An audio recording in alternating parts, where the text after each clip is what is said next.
My dear friends, we have a powerhouse of saints' feast days this week as we celebrate today's Mass for the opening of the Regina Catholic schools. On Tuesday was the feast of St. Monica. This was a woman whose perseverance in faith and example of living that faith brought about a very difficult conversion of both her husband and a more difficult son. That son had his feast day yesterday, the great St. Augustine. Augustine was one of the great lights of the church, the teachers of the message of Jesus Christ. And today we celebrate the Passion of St. John the Baptist, the suffering and death of this man who gave his life in order to be faithful to God, who called him to prepare the way of the Lord, to make straight the paths for the Son of God to come to his people. When we come together to begin this year of Catholic education in the city of Regina, it is this faith of Monica and Augustine and John the Baptist that's at the heart not only of this Eucharistic celebration this morning, but of everything that we do in our Catholic schools. This faith in Jesus Christ, the Son of God and Savior of humankind, is the only reason we have Catholic schools. Our children can learn about math and literature and science and sports in any school in this city. There are good teachers in the public system. There are smart kids in the public system. And these smart kids can get a good education in the public system. But in the public system, they cannot be exposed to the way of living that is the Catholic faith. Our faith is not simply a list of doctrinal beliefs. Our faith is a way of living that sees every human being to be the image of God, the spark of the divine in them, the potential to rise beyond the confines of this finite material world to the very heights of heaven.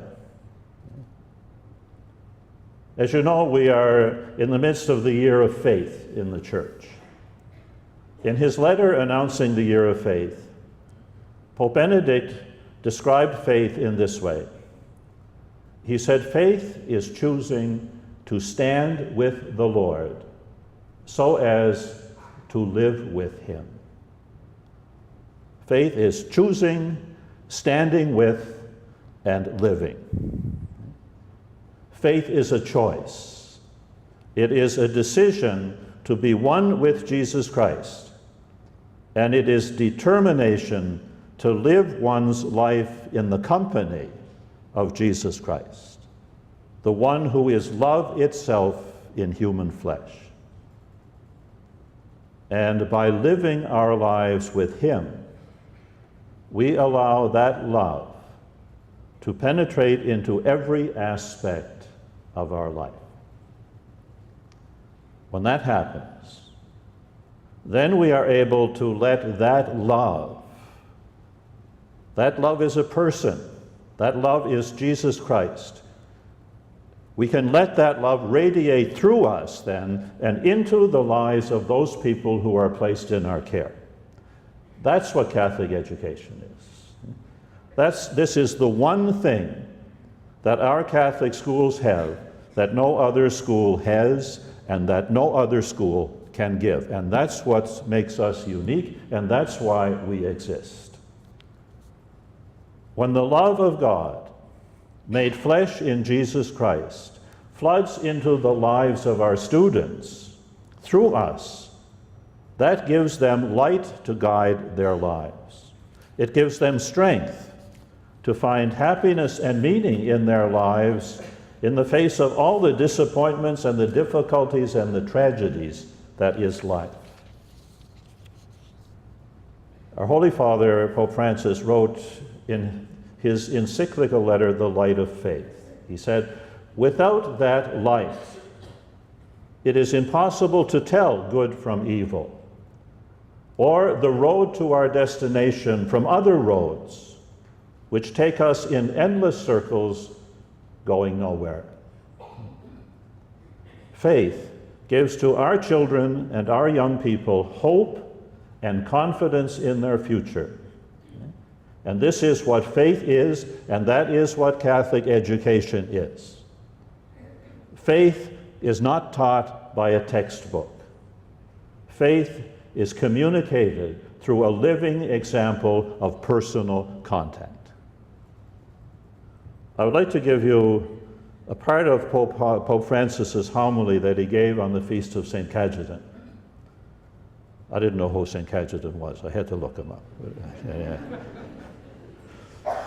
Cajetan was a witness of the faith after the Reformation. Anyway,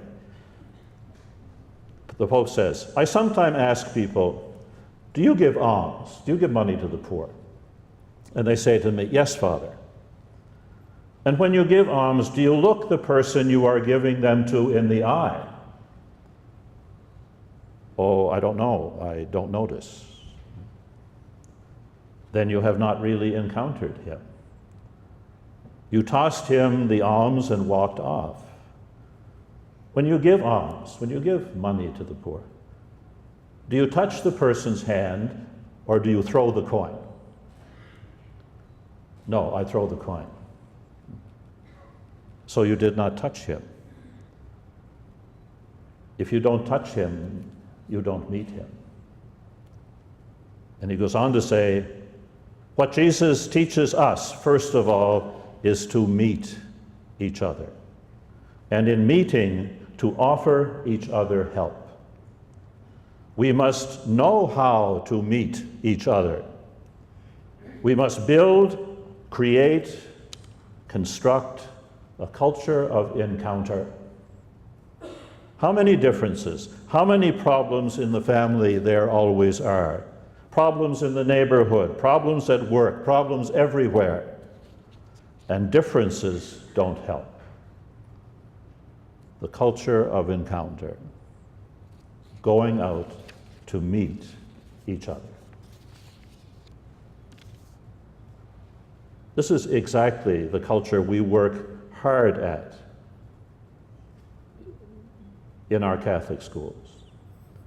We go out to offer our help to our children and our youth. We go out to meet our students. And we build, create, and construct a culture of encounter with them.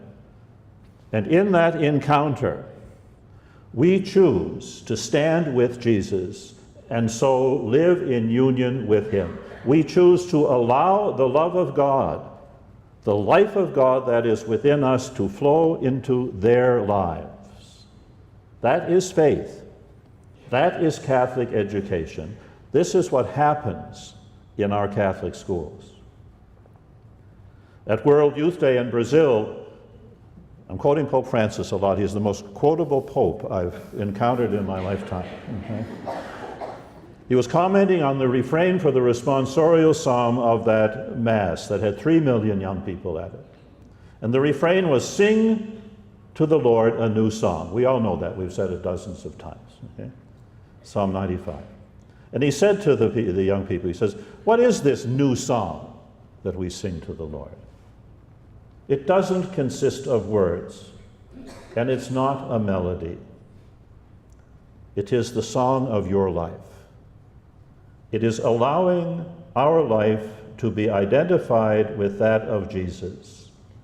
It is sharing his sentiments, his thoughts, his actions. And the life of Jesus is a life for others. The life of Jesus is a life for others. It is a life of service. The life of a teacher in a Catholic school is exactly that. It allows the song of a life lived in faith in the teacher to stir the heart of their students. Being a teacher in a Catholic school means living a life for others. To do that, we must choose to stand with Jesus so as to live with him. If the light of faith does not shine within us, then it cannot shine on those whose education is entrusted to our care. If the light of faith does not shine within us, we have only education to give our students. And in a Catholic school, that is not enough. Catholic education can only be given by a person of faith. Catholic education can only be given by one whose life is a song of love and union with God. That song is the unique thing that Catholic educators give to the children and young people in their schools. Our children and our young people need to learn how to sing that song if their future is to be bright and full of hope as God intends. If our Catholic schools are to continue to offer their unique gift to the children of our community, then they need to be filled with teachers who have made that decision to stand with Jesus so as to live with him. Teachers from whom the bright light of faith shines out from within them and lights up the lives of their students. Teachers who are aware that Jesus, the Savior of the world, not only sends them into their classroom, but he goes with them into that classroom and is always beside them as they carry out this mission of love that is Catholic education.